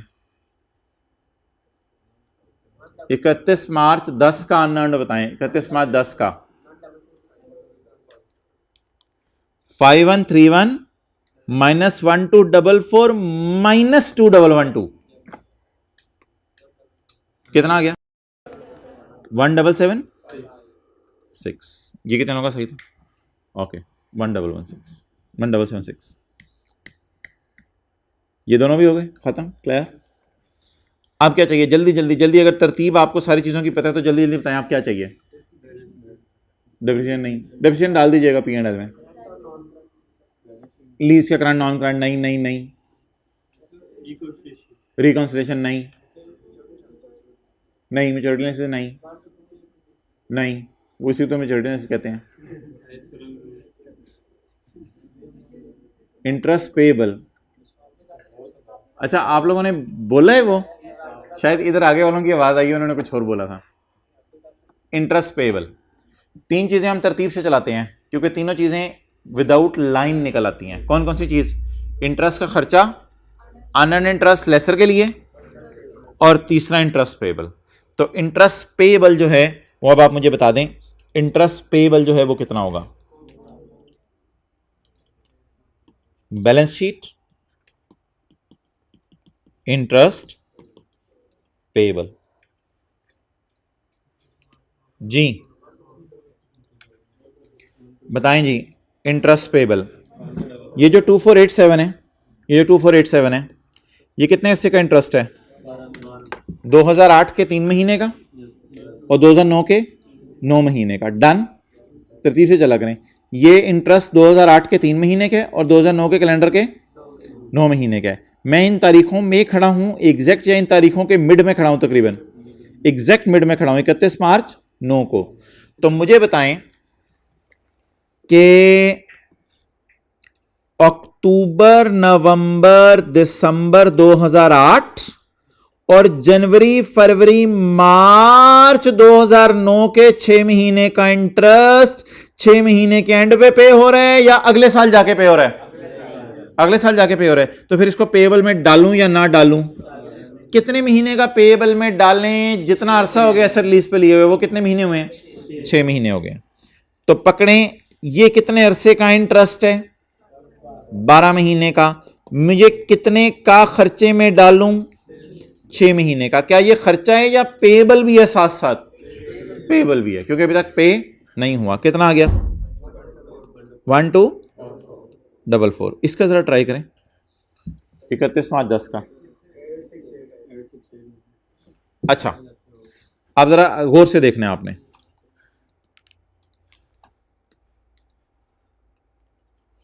ये जो इंटरेस्ट है ये कितने अरसे के? 12 महीने का। कितने अरसे के?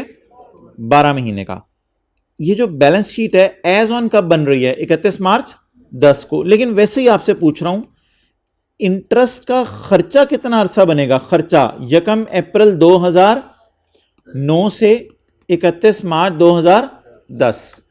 तो जो यकम अप्रैल 9 से, ये तारीख जरा जहन में रखें, ये वाली यकम अप्रैल 9 से अप्रैल मई जून जुलाई अगस्त सितंबर वाला है, वो इस दिन पे नहीं हो गया? तो सितंबर तक के 6 महीने वाला पे हो गया।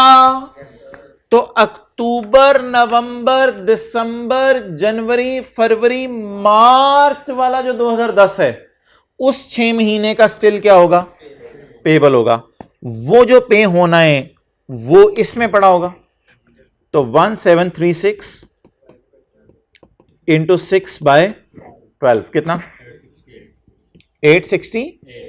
ये क्या वजह होती है कि हमेशा इंटरेस्ट पेएबल, अक्सर सवालों में मैंने देखा है कम आ रहा है, इंटरेस्ट एक्सपेंस ज्यादा आ रहा है। P&L में इंटरेस्ट एक्सपेंस ज्यादा था और इंटरेस्ट पेएबल इधर जो है वो कम आ रहा है। ये क्या वजह है? एक्सपेंस तो साथ साथ पे भी होता रहता है कई दफा, लेकिन अगर पे ना हो सके तो वो पेएबल में चला जाता है। तो इज इट पॉसिबल कि इंटरेस्ट एक्सपेंस ज्यादा हो पेएबल कम हो? तो ये पॉसिबल है, इंटरेस्ट एक्सपेंस ज्यादा हो जाए और पेएबल कम हो जाए, क्योंकि 6 महीने का पे हो गया तो पेएबल में कितने महीने का डालना है?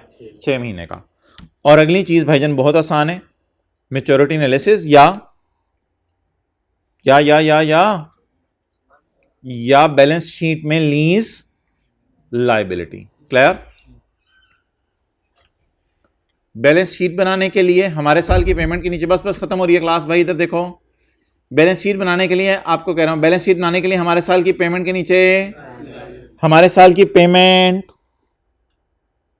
31 मार्च 9 के साल की पेमेंट, ये तो नहीं है 31 मार्च 9 के साल की पेमेंट, ये तो 31 मार्च 9 के बाद अप्रैल मई जून जुलाई अगस्त सितंबर में हो रही है, अक्टूबर में हो रही है। ये तो 31 मार्च 9 के साल की आखिरी पेमेंट नहीं है। 31 मार्च 9 के साल की कौन सी पेमेंट है? इस पेमेंट के नीचे क्या लगा दें? अगली बात मेरी बड़ी गौर से सुननी है। 31 मार्च, मैं अभी मैच्योरिटी एनालिसिस समझाने लगा हूं। 31 मार्च 9 का 31 मार्च 9 का मैच्योरिटी एनालिसिस बनाने के लिए लेस देन 1 ईयर जो है वो क्या चीजें होंगी जो 1 साल के अंदर अंदर पे कर देनी है? 31 मार्च 10 तक की पेमेंट्स।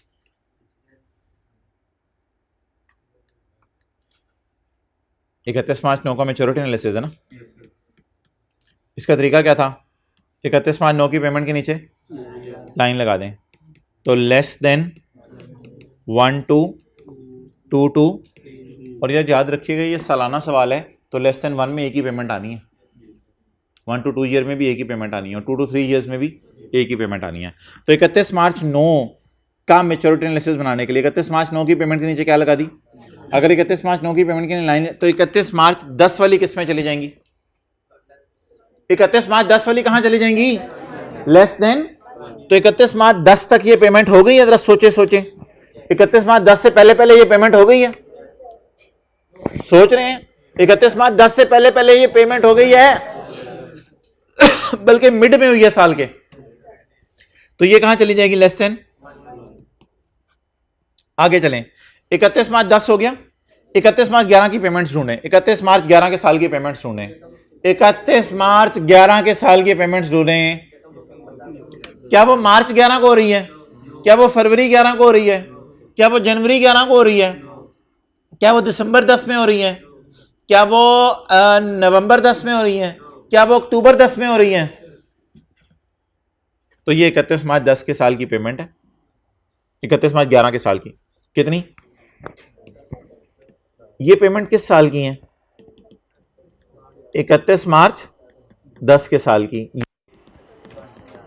31 मार्च 11 के साल की। और इसके बाद 31 मार्च 12 के साल में, 31 मार्च 12 के साल में पेमेंट 31 मार्च 12 को हो रही है, फरवरी 12 को हो रही है,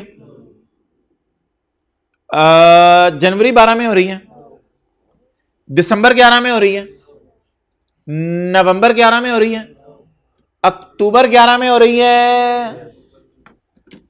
ये पेमेंट है ना, तो ये किसमें चली जाएगी? टोटल कितना हो गया? ये किस साल की पेमेंट्स हैं? 31 मार्च 12 के साल की पेमेंट्स हैं। 31 मार्च 12 का साल आपको पता है 1 अप्रैल 11 को शुरू हो चुका है। 31 मार्च 12 का साल 1 अप्रैल 11 को, इसीलिए उसमें 1/10/11 को पेमेंट हो रही है। सो ये है तो चौथा सवाल, लेकिन 40वें के लेवल का है। तो इस सवाल को जरा ना तसल्ली से कीजिएगा, चीज़ें आसान है सारी, जो घुमाई फिराई है ना वो आपको समझ आ रही है। वो घुमाई फिराई इस वजह से है कि अकाउंटिंग ईयर एंड और लीज ईयर एंड के अंदर डिफरेंस आ रहा है। तो ज़रा मैं लास्ट टाइम में आपसे पूछने लगा हूँ दोबारा, 31 मार्च 9 के साल की पेमेंट ढूंढें, ढूंढ ली, उसके नीचे मैंने क्या लगा दी? लाइन लगा दी। अब फील करें, ये आपको फील हो रहा है 31 मार्च 10 की पेमेंट है? अब फील हो रहा है ना? मार्च 10 में हो रही है, ना फरवरी 10 में हो रही है, ना जनवरी 10 में हो रही है, ना दिसंबर 9 में हो रही है, ना नवंबर 9 में हो रही है, बल्कि अक्टूबर 9 में हो रही है। तो 31 मार्च 10 की पेमेंट है ना, तो 31 मार्च 10 की पेमेंट है ये 10। ये किस साल की पेमेंट है? 31 मार्च 11, जो ना 31 मार्च 11 को हो रही है, ना 1 अप्रैल 10 को हो रही है, बल्कि इन दोनों के एग्जैक्ट मिड में हो रही है। दोबारा सुनिएगा, ये बात बड़ी मजे की थी। जो ना 31 मार्च 11 को हो रही है, ना 1 अप्रैल 10 को हो रही है, बल्कि एग्जैक्ट मिड में 1/10/2010 को हो रही है, एंड सो ऑन। डन। अब क्या बनाना है? Balance sheet. तो बैलेंस शीट बनाने के लिए हमारे साल की पेमेंट के नीचे लाइन लगाएं या लगी हुई है? लगी हुई को क्या लगाना? 31 मार्च 9, 31 मार्च 10 वाली को करंट में डाल दें। 31 मार्च 10 की है, मैं होश में हूं, 31 मार्च 10 की है, 31 मार्च 10 वाली को करंट में डाल दें, और 31 मार्च 10 के बाद वाली को नॉन करंट में डाल दें।